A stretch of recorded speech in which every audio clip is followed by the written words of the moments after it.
situation, I think I would maybe like start like an ambient like project or something. Can't really like take so much time off. There's just like so much stuff going on that you have to take care of. Oh, that's what I love about Berlin. It's the most humbling city ever, where it's like, oh, you're famous, we don't want you.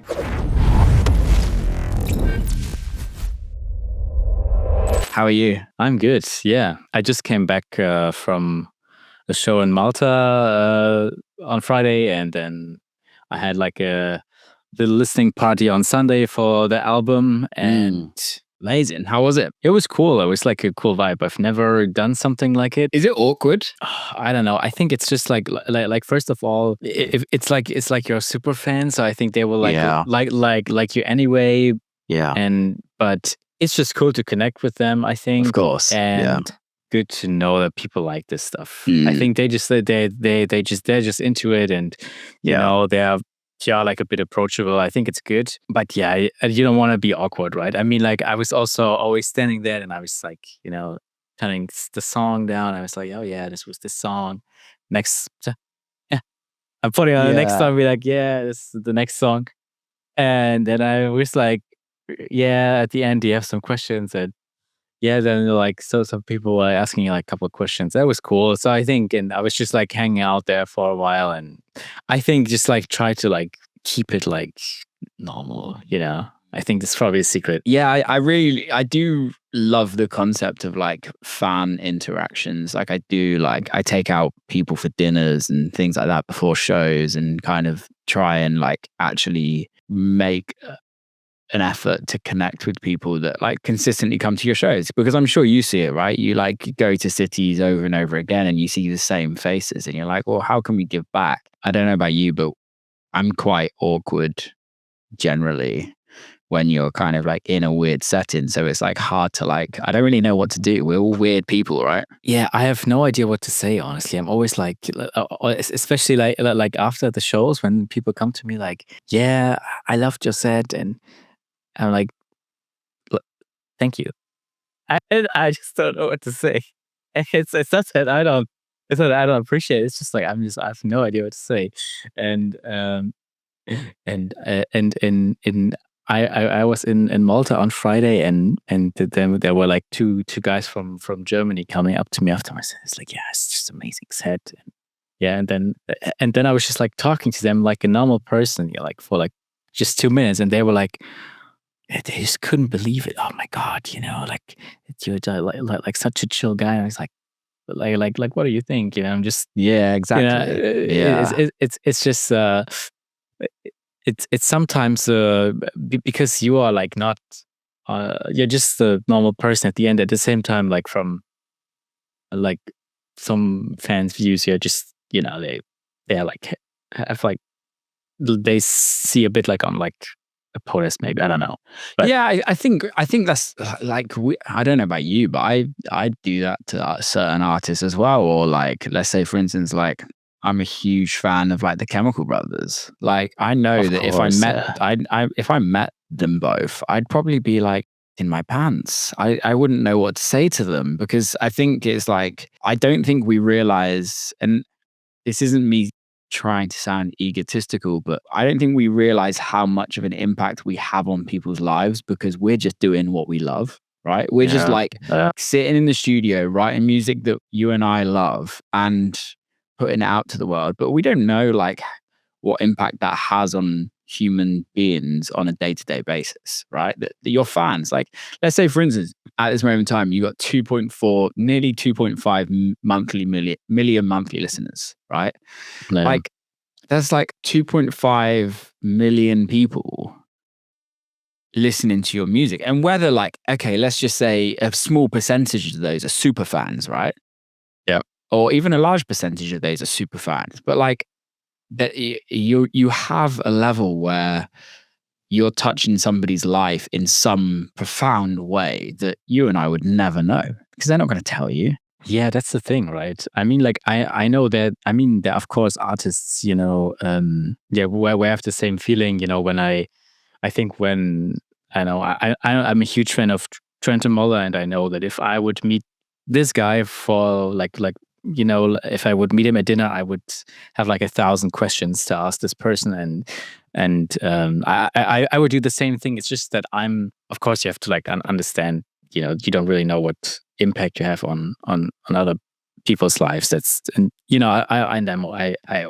want to be like respectful of that, of course, and I also am. I'm always like I always talk to people after the shows and like hang out there and like do pictures if they want. But yeah, I mean like I'm for myself. I just feel like completely normal guy, and I also live in Berlin, so like no one gives really, and no one gives a so yeah. Yeah. Oh, that's what I love about Berlin. It's the most humbling city ever, where it's like, oh, you're famous. We don't want you.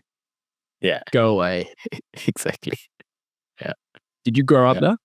Yeah. Yeah, I grew up there. Well, I mean, like a bit. No, so I was born in Berlin, but then we moved to like a smaller town, like in northern Germany, because we have my mother's parents are from there, and we moved there, and then we moved back to Berlin, like I think like in 2008. So as a teenager, I was in Berlin, which I think is good, and I think I also probably wouldn't have made it into electronic music if I was like on the countryside, or probably not. No. So how was it? How was it growing up in Berlin? Because I think like I go there to visit quite often, and I love the city. I've been there to write music with people and things like that. And there's something so eerie about Berlin. It's a strange city, but I absolutely love it at the same time. How is it growing up, and like how does that kind of influence what you do as on a day-to-day basis?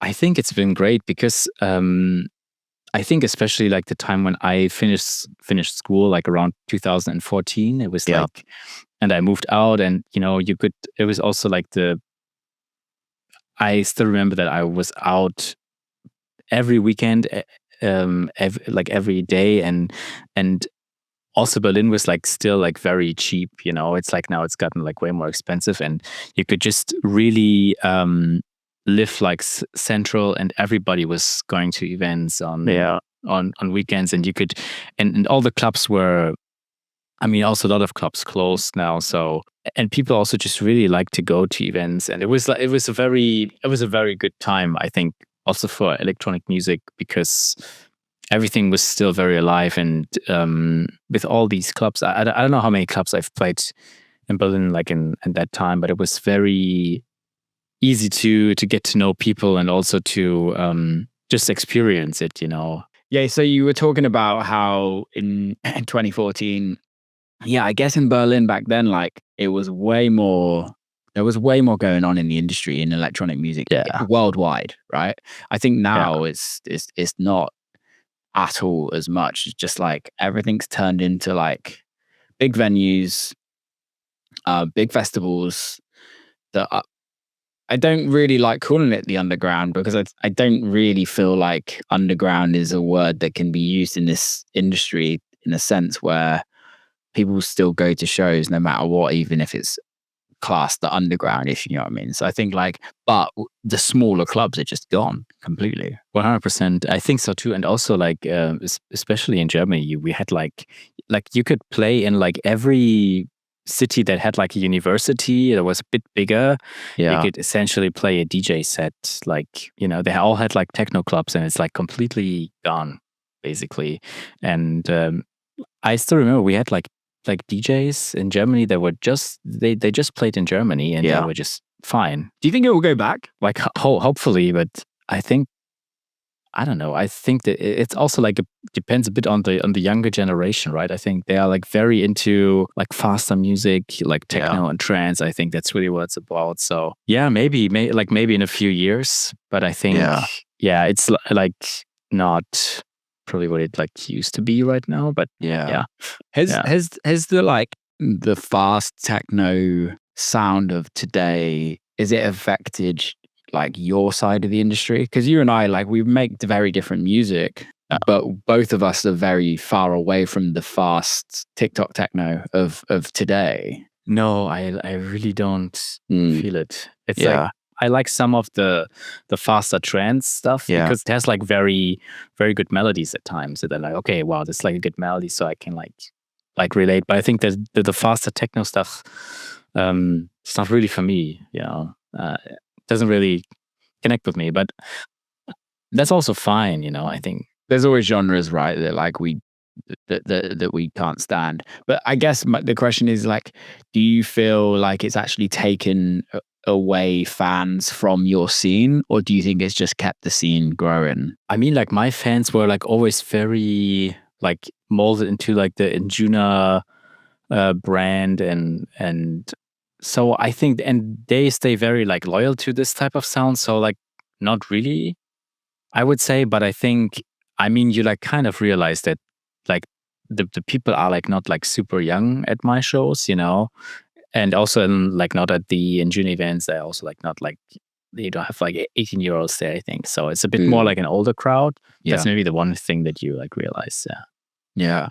How was it when you first signed to Anjunadeep? Because like from an outsider's point of view, I've seen the power of that record label over the years, of like how they've built such a fandom. And I feel like they have the ability to really grow artists, which I feel like in this day and age is really hard for labels to do.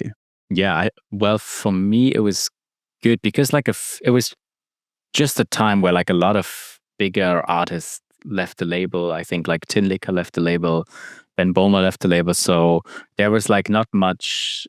There were like not many bigger artists that were playing like the like later slots, and or were like on the events. And I think then, yeah, I mean, I had like an album that worked really well, and then I got booked on all these events like globally, and I could start like touring. I could start playing shows in the US, and like had like a global ticket history, and that was really good for me because I sold most of these shows out, and then I did like the second album, and the tour after that went even better. So I think for me it was really good because like I also like did like this specific sound, I think, that also like works on the label really well, and I think it was just like a natural fit, and I think for me it was really good. But I think, yeah, at the end, I feel. I mean, I also talk with the guys about this before, and I think for them, the artist also has to like bring it to the table. Like of course. they can't like,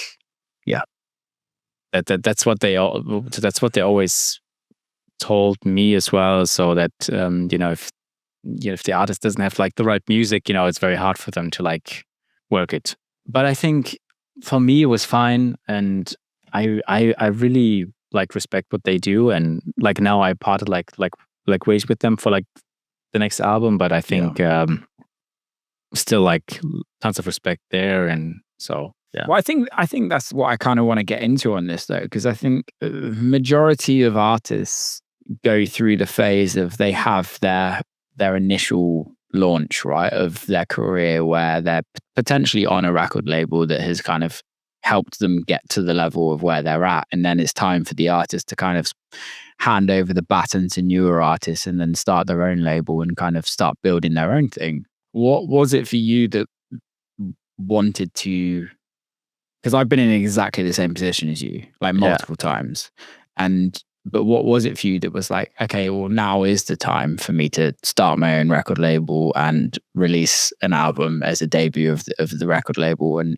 kind of move into your own lane? I think it was always something that I wanted to do because I just like the whole A&Ring process too. So I like looking for artists and music, and I've also was at a different label before called Posy Music, where I also helped a bit A&Ring on the side, and it was really fun. So I always thought, okay, that's something that I would like to do, and I knew it's also like part of the whole thing that you can't stay at Anjuna forever, and so I thought, I think like doing my own label, that would be like an option, and I think it just like happened like naturally. I guess the question is what some people may be asking is, why can't you stay at Anjuna forever? Because of the whole like dynamics, they always have like new artists that are up and coming that they want to push, and it's a bit hard to say, but it's just somehow happened like naturally, No, I totally get it, and I think there comes a point when, as human beings, right, like, and as artists, we want to go and do different things. and test the waters. Exactly, right. And I think, I mean, I can also always imagine to like release again on Anjuna, but it's just like, I just felt like it's maybe time to like, you know, do my own thing. And just because it's like so heavily branded, you know, it's like such a heavy brand, and you know, you don't. The question is also like, do you only want to be this, or we want to be? Well, I can't speak for you, but for me, it was like I want to be the biggest artist I possibly could be, and or possibly can be. And I don't think when you're on somebody else's imprint, I don't think you can actually be that big. I think you can be to a certain level, and like you said, there's ceilings to these brands.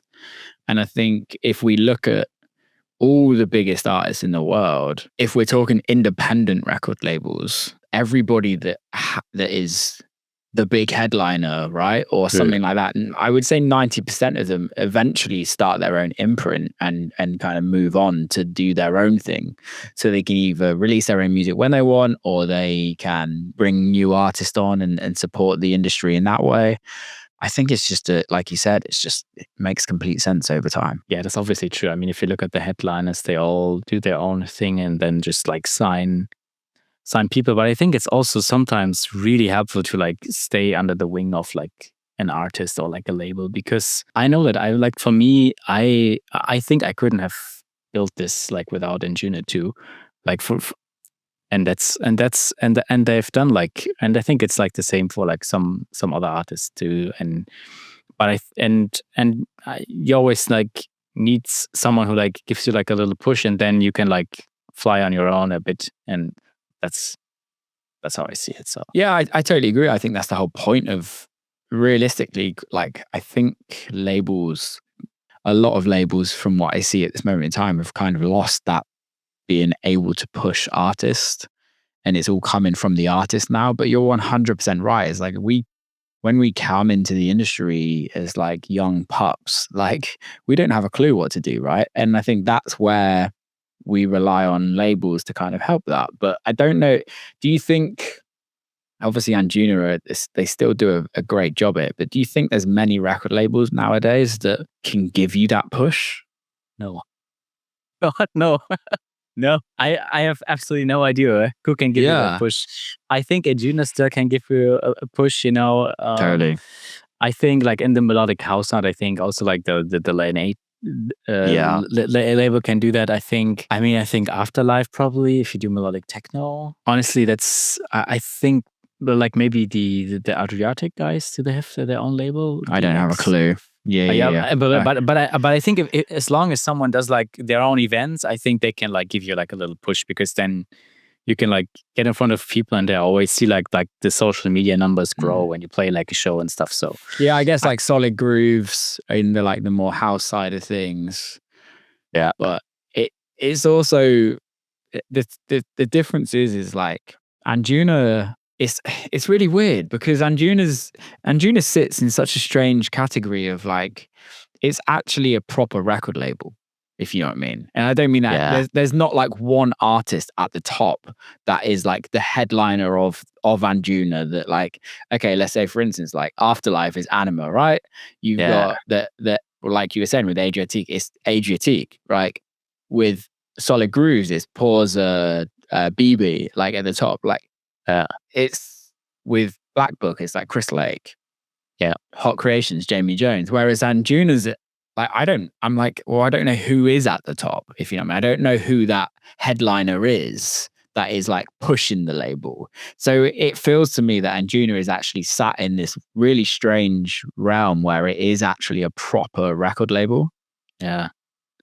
It feels like this, right? I mean, it was founded by Above and Beyond, and I think their manager, of course, James Grant is their manager, and he founded. It was like his idea to found the label. So technically, he is like the founder, but he doesn't produce, for example. I think, and he's only DJing, and he DJs with Jody Wisternoff. Yeah. But I think it's like, so I think they are just. Like somewhat it would be him because he's like like the owner, but at the same time it feels like really like it feels like a proper record label and like not, that is like founded by like this one person. Yeah. Because also Above and Beyond do trance, and Anjunadeep is like a melodic house label, and yeah, it's really amazing, and I genuinely wish there were more record labels like that. Don't get me wrong, everybody listening is literally just like shouting at record labels that are like that, right? You got like the Defecteds, to a certain extent, Armada. Like there's certain record labels that are, but I just wish it was more of a thing where young artists can come through and like actually be put on to the world through record labels, where I feel like now it's very much like you have to build your own socials and you have to build everything yourself. But again, the amazing thing is you don't necessarily need a record label nowadays. It's like the need of a record label is kind of dying, in my opinion. If you are looking to get into the music industry, whether that's as a producer, DJ, songwriter, or audio engineer, or you just want to learn more about the music craft, Point Blank Music School is the place to do it. They've got courses both online and in person, covering everything you need to know. And if you are a Will Clarke podcast listener, then I'm giving you 20% off any LA or online courses when you use the code word WillClarke20 at checkout. That does exclude the degree programs. So 20% off any LA or online courses. Use the code word WillClarke20 at checkout. Point Blank Music School, power up your music career. Disclaimer, I've also done a course on there and they're amazing. Go check it out. WillClarke20 at checkout. It's a bit hard to say, but I think it's just like, it would be a bit more how it was like maybe like 5-10 years ago, where it was really like, okay, like the label has like a, can like really like push a career. I think that would be, because I feel like it's so random at times, like what comes out. Yeah. I think this is the conversation I seem to be having on a regular basis, and I'm sure you are as well. And like, it's conversations I have with my team, and nobody has a clue now. There's no like roadmap to how there is success apart from go viral.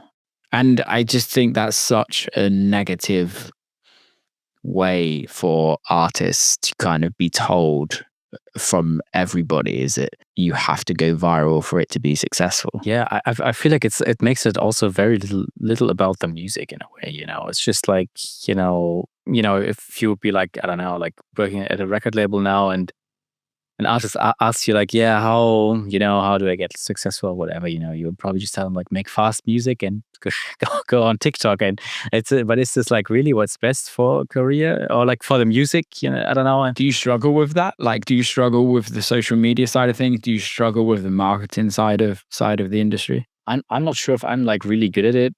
With social media, I could probably be way better, but I wouldn't say that I struggle with it. I think it's always just, and you need to have like this, you need to have like good content. So I think it's always like helpful when I just like play a bunch of shows and I can put like videos up. But yeah, I think for me, I mean, I have no issue with like Instagram and stuff. It's just like, I'm not really good on TikTok, I think.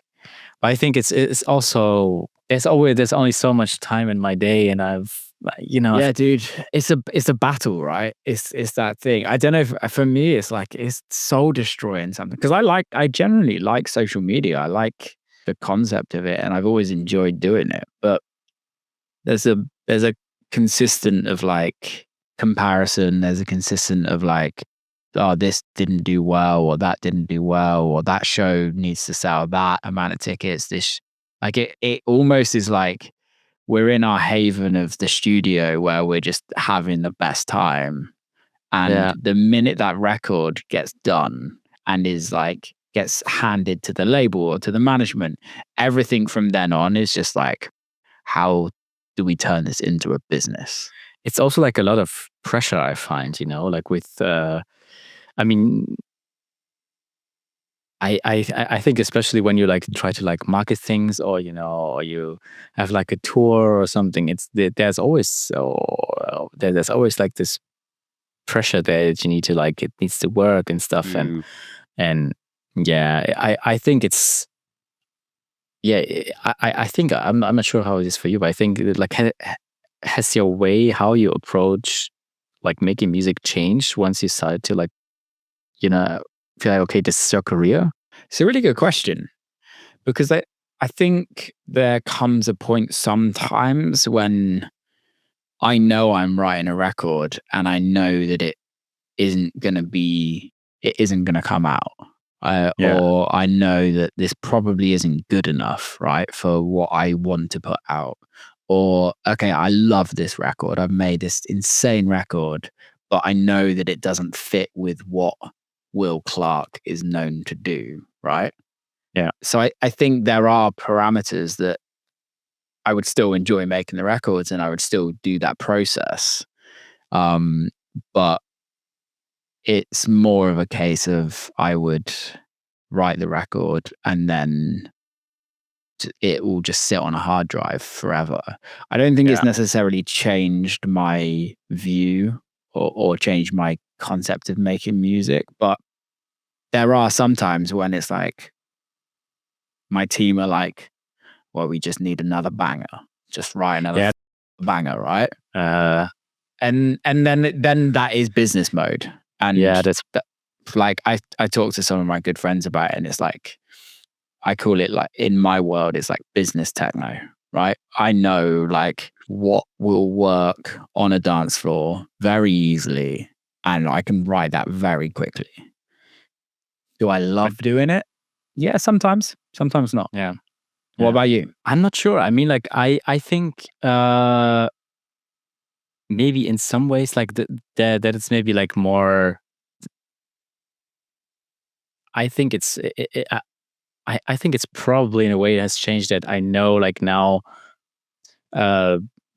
people are like have some kind of expectation towards it, but at the same time, like I'm just like trying to like write it also for myself. So if I think, okay, this feels good to me, and if I really like it, I think some other people will connect to it too. So I think that's still, and I feel like there's also this moment when you like know you really, really wrote something great.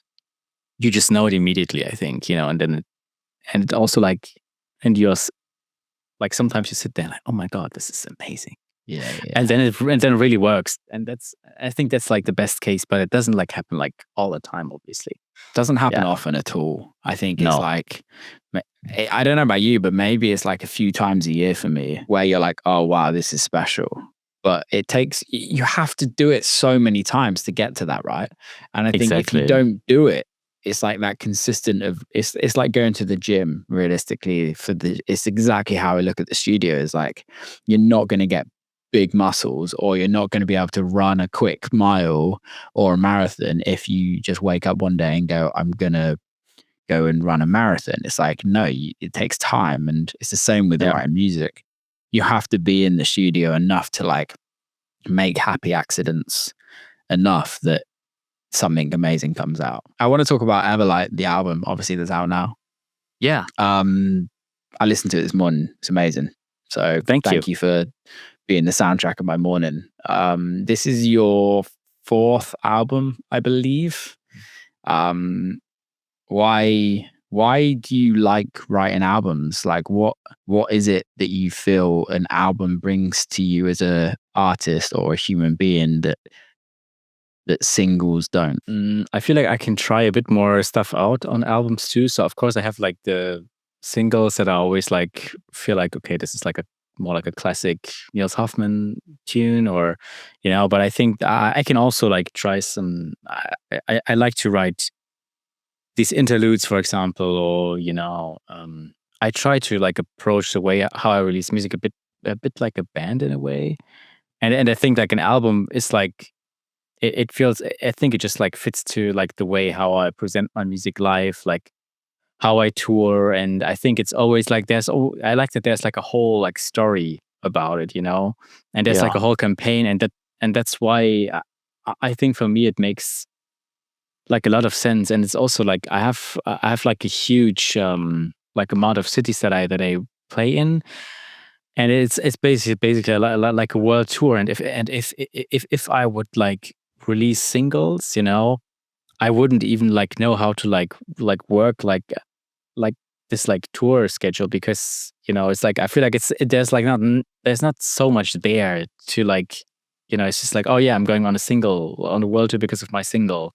Like you can't really do that. And it's just that I have like all these cities that I've built up over the years, and I feel like with an album I can just like, there's like enough to come back and just like build this, just like from like, it's just from a touring standpoint. But I think also creatively, it's obviously, there's like a whole story, there's a bit more budget for like, if you want to get like this mixing engineer or, like this artist who designs your cover, all this stuff, it's just a bit more of it's just a bigger thing overall. Makes complete sense, man. I think I love the concept of albums. It's just hard in electronic music in a sense. But I guess also if you, for albums in like, your fans are used to your albums, right? They're used to getting an album from you rather than just a bunch of singles or a bunch of remixes. Being able to tell that conversation to your fans, I think it gives them something exciting to talk about. Like I used to love it with bands growing up and still do. Like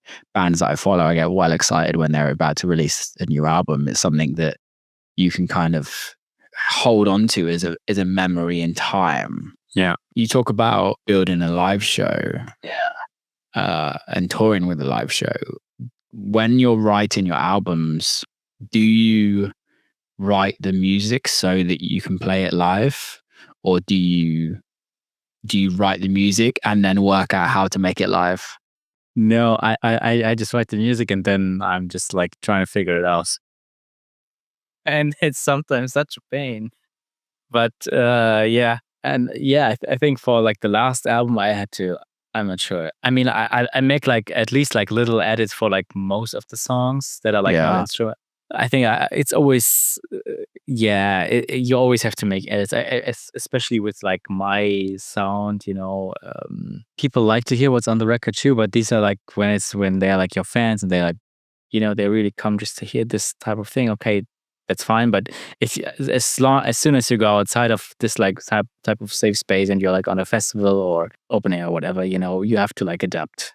And I think it's for me, it's always to make my songs like clubbier and like higher energy. And no, but I never have it in mind. I just try to like write music that I like resonate with and that I think, okay, this feels good to me, and then I just go with it. How do you tour live? Like, what's the setup? Is it like a team that you travel with, or is it just you and some keyboards and some drum machines? Like, what is the setup in a sense of how is it to tour rather than DJing? I have two setups. I have one setup that is like a bit bigger, where I have like a Prophet, a Korg MS-20, and a drum machine and a MIDI keyboard. But I ran most of the stuff, then you can just like, I mean, like for like last year I had like a tour manager like with me for these shows where I had the bigger setup. But I think like this year we will just bring like an LD, and because I can do the audio stuff on my own. It's like not super complicated to set this up. Yeah, and then I have like a smaller setup that I use for like the live shows, and that's like very easy. I just put it like the stuff you can like put basically in like a belly case that you can even like bring on the plane, cool. So yeah. And then I just like prefer doing live show than DJ show? I mean, it depends on the show. Like I think for the concert shows, it's live is the way to go. Yeah. And if it's like, if I don't know, I played Electric Daisy Carnival in Vegas this year, and before me there was like a girl playing like 135 BPM. I'm happy that I just like plug in my USB stick and be like, okay, it's fine. But because there's only so much I can do with a live set. So I did a live show last year, which I loved, but it was a lot of work, man. A lot of work. Yeah, it's a lot of work. Yeah, and it costs a lot. Yeah, I mean, you can do like a low cost version of it too. Yeah, but it's also, I don't know. I think it's the way how you scale it too. I mean, people just like tell you too much that you need to invest into this and into this, and it's sometimes maybe not even like completely necessary, because they just want to hear your music, and you don't need to like completely go crazy on like lights and visuals and stuff, and bring like tons of stuff. It's just sometimes just, I mean, I've done it on the last tour too. I like that's some shows that I just had like a bigger MIDI keyboard, and yeah, it's not the best thing ever, but it's just like in terms of like touring is so expensive, and you have to make money off of it too, and it's just like sometimes just also not really possible in any other way. But I think in a way it's really expensive too. I mean, like this tour we'll it's gonna be like the most expensive tour that I will do. Dude, I genuinely feel sorry for you. Like, I think, when I did it, I only did 6 shows, and not stupidly, I went all in. Like, we did like, I built a whole visual thing for it that was synced with the music. We got like an actual video team to record a whole. We pretty much shot a movie and like edited it to the music with like loads of crazy graphics. We then, which was all synced. Like, I built like intro, midtro, and outro with like a vocalist. Obviously had the live stage set up with like a big LED screen. It was stupid, but it was amazing. I was literally, before this episode, I was looking at like BTS of it, and it's like, yeah, dude, I lost so much money, like so much money. Yeah, man, it was stupid. On a business decision, I shouldn't have done it, but it was a really, really good experience. I can't imagine, but it sounds really expensive. I mean, like, I mean, I've just had some calls with like how much it costs to like sync like a whole like visual show to the. It's pretty expensive. Just the visuals alone cost 30,000. Really? And each show you have to have an LED screen, like a big LED screen. So if the LED screen wasn't in-house, which we tried to do it on every venue, like you also have to hire an LED screen. And then you realize how much Anima is spending on his LED screens when you can only afford like a 10-foot screen, and he's got a 200-foot screen. Yeah. I mean, but yeah. I know. I think we will just like use the in-house LEDs. I mean, like it's just like so. I think that's why I invest a bit more into like lights and stuff, because I mean, I'm not sure. Are you UK based? Yeah, right. Yeah, I'm based in the UK, but all my touring's in America. Oh, you're touring in America, right? Yeah. I used to live in the States as well. Okay. For pretty much the last like 9-10 years, I've lived in the States on and off. But yeah, dude, I generally think for like, if I was to do it again, I would do it completely the opposite. Whereas like I have all the same equipment because I had like a full stage setup, but I do it in tiny venues and with zero visuals, and just like make it really small and kind of intimate and kind of give fans an experience that they didn't have. And I think like what you said is like you building it smaller and then scale, it's a way more efficient way. 100%. And it's also like the touring is like so rough in these times right now. So I think it's just good to like play it like safe, and just like obviously obviously give people like a good experience, because they paid money for the show. But I mean, you just can't like just the cost of everything just to like rent stuff, and that you have to pay like a truck who like like all of this like stuff, Yeah, it's very expensive, man. And I generally don't know how bands do it, in a sense. Like, it's very easy for us DJs, right? Like, realistically, even when like for you example, like you might have like a few Pelly cases, right? But like imagine a band that has like 30, and you're like, the only way is to get a bus. The only way is to get a bus, and then it's mental. How do you balance your touring with life and studio? Like, with the albums and the way you release albums, do you release an album, then go on like a year's tour and then chill, or how does it work? I try to do like a lot of sports. That's what helps me. And I also started meditating like some weeks ago. And it's really Amazing. good. I really love it. I really love it. I can only recommend it. And I think usually I just go on tour and like, for example, I do some sessions here and there. For example, when I'm in LA, I like stay for a week, do some sessions. And yeah, I mean, you can't really like take so much time off. I think it's just there's just like so much stuff going on that you have to take care of, like even now, just with the whole like back end of the project as well.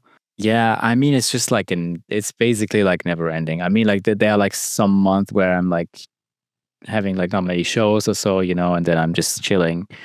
But yeah, there's always something that needs to be taken care of. And I think the music part is usually happening. I think most of it happened like I really, really finished the album, I think, from like January to April this year. Like we had like 4 months, but it was also like a very short time. I mean, I started like a year before, but I was on tour, so I could only do like so much, not like, yeah. So it's a quite tight schedule sometimes for sure, but somehow I just make it happen. Make it work, man. That's all you have to do, right? It's all you can do. Do you like taking time out? Do you enjoy the like process of having time off? I love it. Do you? Yeah, I love it. I mean, like, tell me how you worked it out. Because right now, like, I'm in a quiet period purposely, but I fucking hate it. Really? Yeah, man. I struggle so hard with it. It like messes with my brain so much. But why? But like, what's for me, it's like, okay, when this is being recorded now, it's October, right? I don't have shows till December. I've pretty much written all my music for the next year. I'm still writing music like when I feel like it, but I sometimes feel like I'm just going in the studio just for the sake of going in the studio and not really in the mood for it. Yeah. But I also just struggle with being okay to just like sit on the sofa and do nothing. Okay. Yeah, I mean, it's not, well, yeah, I think it's about balance, right? I think like my last year was just like so stressful that, like for example, I've like last year I played close to like 100 shows. Then I came back from tour. I wrote the album. I finished the album in like 4 months, released it, and then I announced like the next world tour and go on a world tour. So I feel like I'm quite like so like whenever I have like a weekend off, it's just I just love it because I know that, and for example, I haven't written. I still have to finish the music that I want to like release next year for the deluxe version of the album. I still have to like finish these songs, and I feel like that's just like it's just. I mean, I think, but I still remember when I wrote my second album, and it was during COVID, and I just remember how much I enjoyed it. Like writing it when I had like a lot of time. Obviously, it was all a bit uncertain, but it was like I think it's a good time to like be creative. I think if I was in your like I think if I was like in your situation, I think I would maybe start like an ambient like project or something. Just put like write some and just or just put it up on Spotify. I don't know, but I think it's just like too much freedom, too much time off. It's also like you feel like, okay, like what am I doing? Or it's probably it's maybe sometimes just hard to find the right balance. Yeah, man, I love that. Closing tradition on the show, I'm trying to bring in one last question that is like actually for everyone, not based on music or just purely life. What advice would you like to give people listening to this? I don't know. I think try to focus on your passion maybe, and just be like kind to each other. I think that's important. So love that, man. Cool. Dude, thanks for coming on. Yes, congrats thanks so on much. the album. Good luck on the tour. Hopefully meet in person at some point over the years. Yeah. Big love. Thanks for coming on. Thanks for having me. Stay on, dude.